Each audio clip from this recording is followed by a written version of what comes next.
1883년 최초의 근대학교 원산학사를 필두로 근대 교육기관도 생겨났다.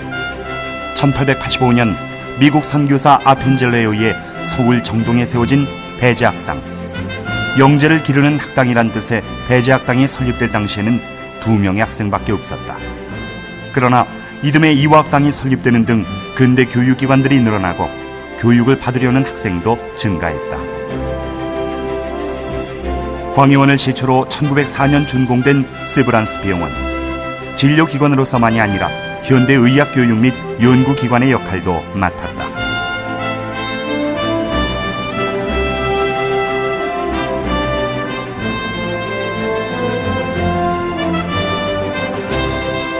(1899년 5월) 한국 최초로 서대문에서 청량리까지 전차가 다니기 시작했다.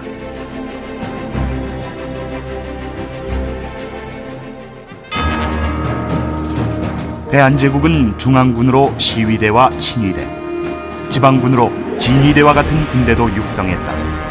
그러나 대한제국의 앞날은 어두웠다. 철도나 광산 등 중요한 자원들은 제국주의 국가들에 의해 침탈당했다. 열강의 즐거운 이권 사냥터가 돼버린 조선의 앞날에 어두운 망국의 그림자가 짙게 드리웠다. 경인선 철도 부설권을 가지고 있던 미국은 철도를 건설하고 1898년 12월 대륙 침략의 야망을 품고 있던 일본에게 100만 달러를 받고 이를 팔아넘겼다. 이후 1901년에 착공해 1905년 경부선 철도가 완성되자 일본은 철도를 독점적으로 운영했고 철도는 식민지 침략과 착취의 중요한 수단으로 전락했다. 근대의 상징물로 1900년 7월 준공된 한강철교도 일제의 한반도 수탈의 핵심적인 연결고리 역할을 수행했다. 일본에 의해 서구식 기계로 들어찬 공장들도 생겨났다. 그러나 경제적 수탈로 자주적 산업화의 꿈은 물거품이 돼버렸다. 벌채권을 지닌 일본과 서구 열강들에 의한 남벌로 한국의 산은 황폐해져갔다. 1895년부터 미국은 질 좋은 금맥으로 유명한 평북 운산 금광 채굴권을 독점하였는데 이는 국내 금 생산량의 4분의 1을 차지하는 것이었다. 일본을 비롯한 서구 열강이 챙긴 이익은 한국 민중이 흘린 피와 땀의 대가였다.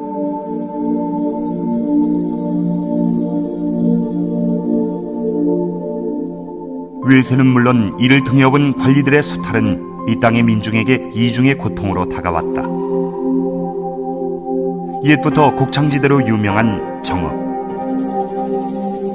이곳을 필두로 하여 반외세 반봉건을 내건 최초의 민중혁명인 동학농민 전쟁이 벌어졌다. 1892년 전라도 고부군수로 부임해온 조병갑이 동진강의 멀쩡한 만석고 앞에 새로운 보를 쌓게 하고 가혹한 수세를 징수하자 민중의 불만이 극에 달했다.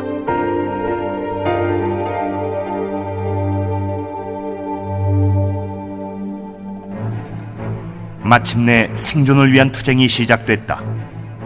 1894년 1월에 일어난 고부밀라는 동학농민 전쟁의 도화선이었다. 이들은 관할을 점령하고 아전을 처벌했지만 신임 군수 박원명의 무마책으로 봉기는 잠시 수그러들었다. 안핵사로 내려온 이용태가 밀란 관계자를 역적으로 몰고 농민들에게 탄압을 가하자 1894년 3월 전라도 무장에서 전봉준, 손화중, 김계남 등의 동학 지도자들을 중심으로 한 4천여 명의 동학 농민군들이 함께 제1차 봉기를 일으켰다.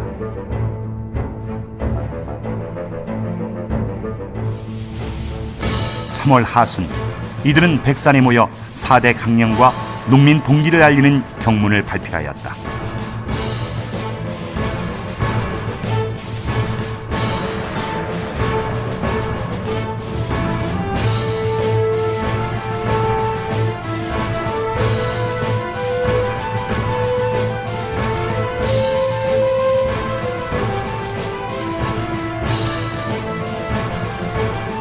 (4월 7일) 새벽 농민군은 감영군을 기습 공격하여 격퇴해 황토현 전투에서 승리했다. 황토현에서 대승을 거둔 농민군은 기세를 몰아 중앙에서 내려온 관군을 유인하려고 남쪽 지역을 한 바퀴 돌다가 4월 하순 장성 황룡천 전투에서 관군을 대파했다.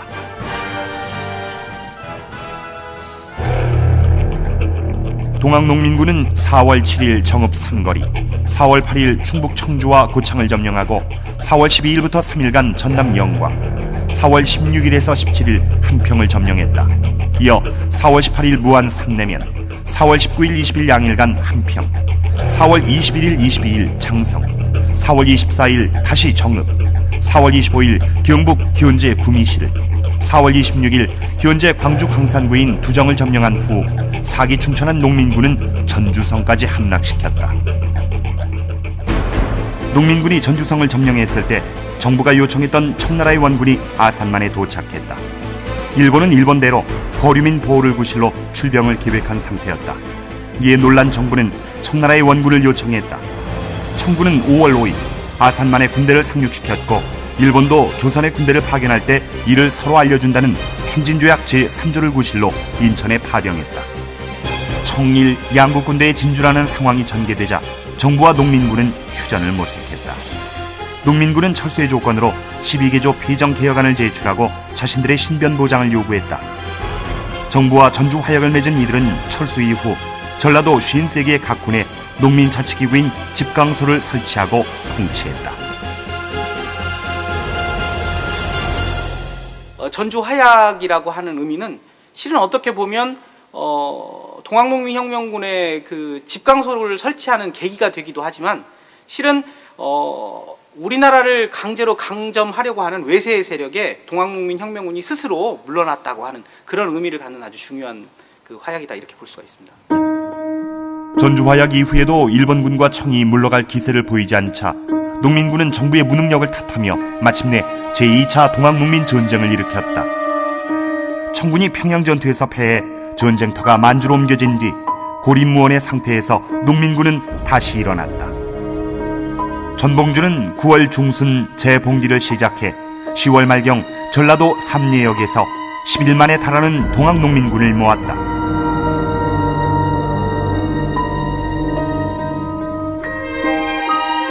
이들은 6, 7일 동안 4, 50회의 격전을 치렀다. 그러나 일본을 물리치고 나라를 구하기 위해 서울로 올라가려던 동학농민군은 공주 우금치 전투에서 근대식 무기와 장비로 무장한 일본군과 관군연합군에게 무참히 짓밟히고 말았다.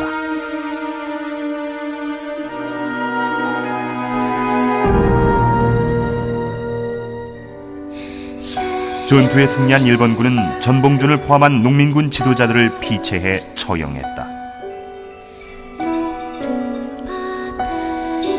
1894년 12월부터 이듬해 1월까지 20만 명 이상의 농민군들이 무참하게 학살됐다.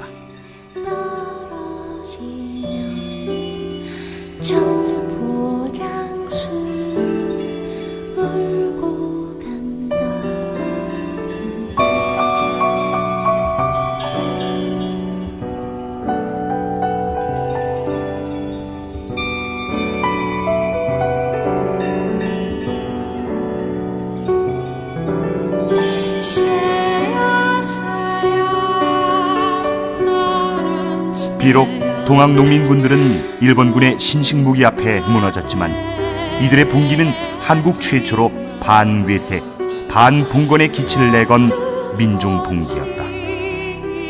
또한 이들의 봉기는 이후 이어진 의병활동과 독립활동의 기폭제가 됐다.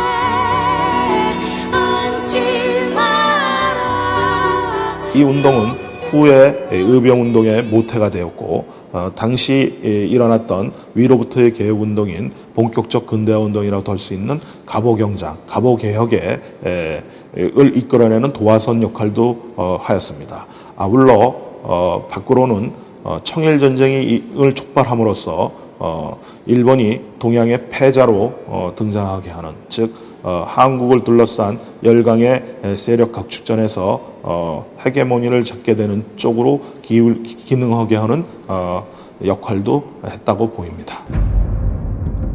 한국에 출병해 있던 일본군은 정부의 청일 양군 동시철병의 요구를 무시한 채 국내에 머물렀다.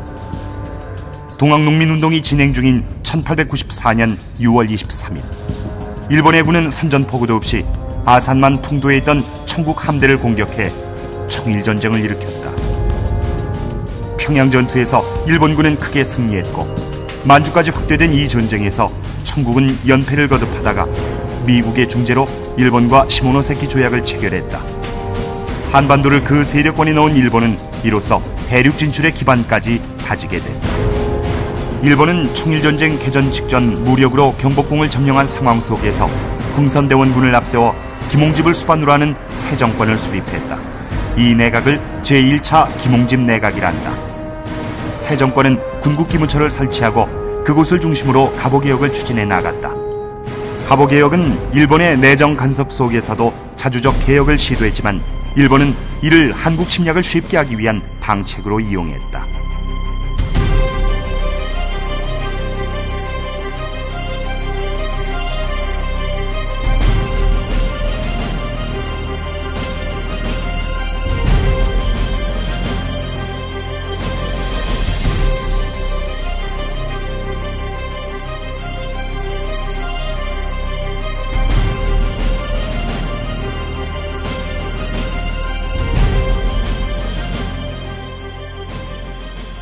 갑오개혁의 내용은 전부 일본적 개혁, 과거의 개혁 노선에 입각해서 갑오개혁이 이루어지게 되는데 여기에서 아주 이 근대적인 요소들도 많이 있습니다. 아까 신분제 철폐도 이루어지고 또 여러 가지 제도적, 법적 근대화 정책을 펴게 되는데 크게 봤을 때는 우리가 스스로 자주적으로 하려고 했습니다만은 그 뒤에는 일본의 고도의 조선 침략의 의도가 숨겨져 있는 개혁 내용이었다. 이것도 우리가 간과해서는 안 됩니다. 청일전쟁 이후 청국과 일본이 맺은 시모노세키 조약에 대해 러시아, 프랑스, 독일이 간섭하고 나섰다. 일본 정부에게 랴오동 반도를 청국에 반환하도록 일본 정부에 강력히 권고한 것이다. 그 결과 이에 굴복한 일본은 랴오동 반도만이 아니라 한반도 내세의 주도권을 러시아에 양도해야 했다. 삼국 간섭 이후 내각의 친러 세력이 등장해 일본의 입지가 어려워지자 일본은 그 배후 세력으로 명성황후를 지목했다. 1894년 10월 8일 새벽 일본 공사 미우라는 훈련대 장병과 일본인 자객들을 앞세우고 경복궁에 침입했다. 황후와 함께 오코루의 내실에 몰려있던 궁녀들은 이들이 휘두른 칼에 의해 하나둘 쓰러졌다. 마침내 자객들은 마룻바닥에 쓰러진 황후의 가슴을 3번 발로 짓밟았고 칼로 찔러 시해했다. 이후 이들은 범행을 은폐하기 위해 황후의 주검을 가까운 숲으로 가져가 석유를 붓고 불로 태운 후 우물에 빠뜨렸다.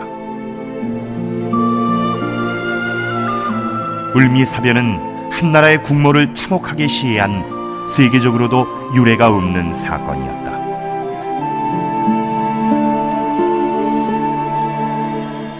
한국 민중은 분노했고 침통한 마음을 가누지 못했다.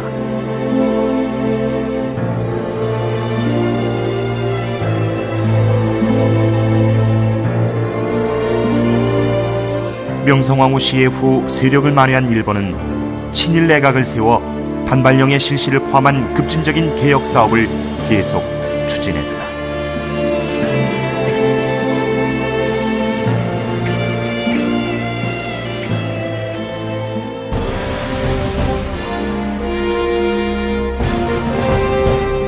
국모 시해로 인해 고조됐던 백성들의 반일 감정은 단발령을 계기로 폭발했으며 전국적인 의병 항쟁을 불러일으켰다.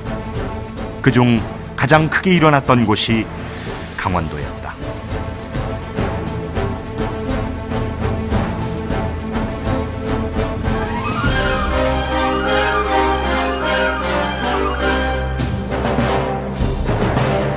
을미사변 이후 친일 세력에게 신변의 위협을 느낀 조선 왕실은 러시아와 손을 잡고 세력을 만회해보려 했다. 고종은 러시아 공사관으로 몸을 피하는 아관 파천을 단행했다. 1896년 2월 11일 새벽, 극비리에 러시아 공사관으로 거처를 옮긴 고종과 왕세자의 체류 기간이 길어지자 고종의 환궁을 요구하는 여론이 거세게 일어났다. 결국 1년 뒤 고종은 경운궁으로 환궁했다. 그러나 이로 인해 조선의 자주성과 국력은 크게 손상됐고 서구열강의 침략은 더욱 심화됐다. 이즘 정부의 외국 의존 정책에 반대하는 개화파 지식층은 1896년 7월 자주 독립과 내정 개혁을 위해 독립협회를 만들고 독립신문을 발간했다. 다음 해인 1897년 11월 독립협회는 청나라의 사신과 일본군을 맞이하던 영은문을 헐고 그 자리에 독립문을 세웠다.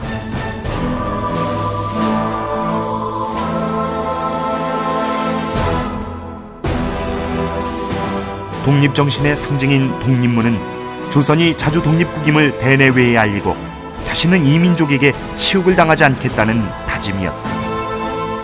1898년 3월 민중이 스스로 나서서 정치 현안에 대해 토론하고 뜻을 모아가는 만민공동회를 개최했다. 독립협회는 그동안 소수의 개화파 관료들만이 근대화 정책을 추진해 나갔던 한계를 극복하고 많은 사회 세력을 근대화 운동에 동원했다. 이 단체는 정부의 외국 의존 정책에 반대하고 자주 독립과 내정 개혁을 표방하며 대규모 민중 집회를 이끌어냈다. 그러나 만민 공동회의 시위가 3일간 연이어 일어나고 정부 고위관리 인사에 관여하려 하는 등 정치적 행동에 나서자 정부는 1898년 12월 황국협회를 동원해 독립협회를 해산시켰다.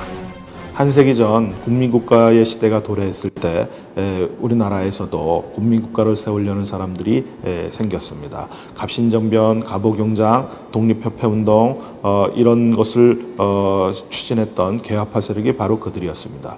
이들이 세우려던 국민국가는 독립협회운동을 황제가 탄압함으로써 무산되고 말았습니다.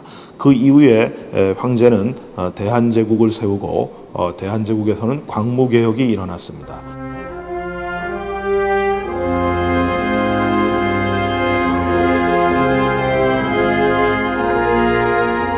(1897년 10월 12일) 환구단에서 자주적 근대국가를 세우려는 국민적 열망과 러시아를 견제하려는 국제 여론에 힘입어 대한제국이 세워졌으며 황제 즉위식이 거행됐다.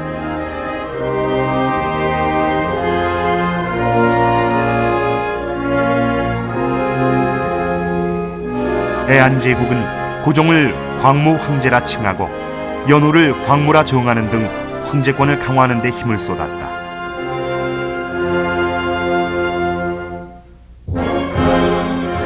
중앙과 지방의 군사 제도에 대한 전면적이고 근대적인 개편도 실시됐다.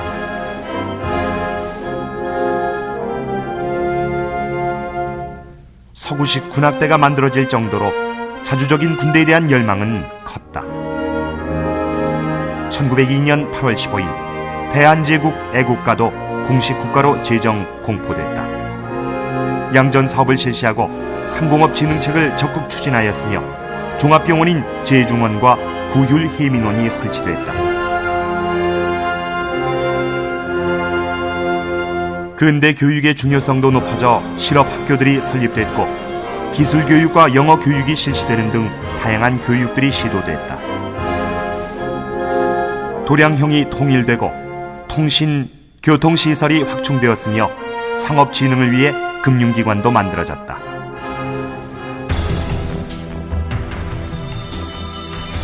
상제시여 우리 대한을 도우소서. 독립부강하여 태극기를 빛나게 하옵시고 권위 환연에 떨치어 5천만 세의 자유가 영국해 하소서. 외세의 틈바구니 속에서 이룩하려 했던 한국의 근대화는 식민지 침략과 착취의 수단으로 전락했다. 갑신정변, 갑오경장, 독립협회 등 개혁파들의 개혁 노력은 외세와 대한제국에 의한 탄압으로 무산되었고 반봉건 반외세를 위한 민중들의 농민 봉기도 실패로 돌아갔다. 그러나 한국의 자주적 근대화를 위한 한국민들의 노력은 이후 의병활동과 한국 독립운동의 기폭제로 살아나고 있었다.